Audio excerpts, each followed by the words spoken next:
Aí não, você tá puxando errado. Tá puxando a carne dele. Pra quem segura? Segura. Dá certo, amor. Vai. Isso. Segura. Ah, vai. Conta, amor. Vai. Agora vai. O negócio que é segura. Olha, cara, que tá ruim. Tem que abrir a boca dele na parte de baixo, que ele tá com o dente cerrado, mamãe. Não, mas tem que ficar assim mesmo. Passa não. Passa não. Puxando a carne junto. Tem que abrir a boca Isso aí, dele. essa daqui. Isso. Pronto. Solta o cachorro.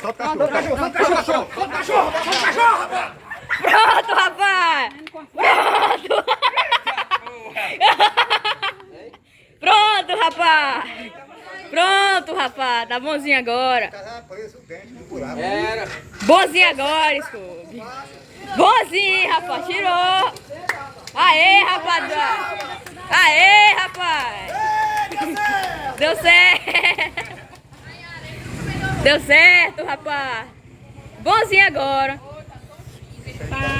Ele tá tontinho, ó. Agora desata a corda dele, né? Pra ele desenrolar. Deixa ele assim mesmo, porque senão vai que ele se mete em outra briga. Tem que dar essa picanha pra ele. Vai picando. Isso aí, pela força. Valeu.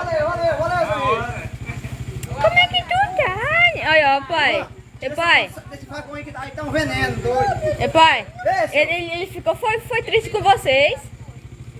Eita, Silvio, mas deu certo. É, só dava tanto que esse gancho vinha aí, né? Eita, pô. Demora pouco aí. Certo, rapaz. Agora só tem mais não. Só tá isso aí. Ele vai vocês dois aí. Ele não- Se soltar ele bem aí. Agora, aí ó, ele ficou, foi triste. Tu pega só um remédio pra desinflamar, eu jogo um pedacinho de carne, dá pra engolir. Só isso aí. Enrola, bota no Olha, sal. tu pega só um potinho, joga ali dentro. Bota Rapida dentro. lá, lá tem de clofenato, pega a salsicha e mete o clofenato dentro. É, você dá só um potinho e joga pra ele. Vambora, meu filho. Bora.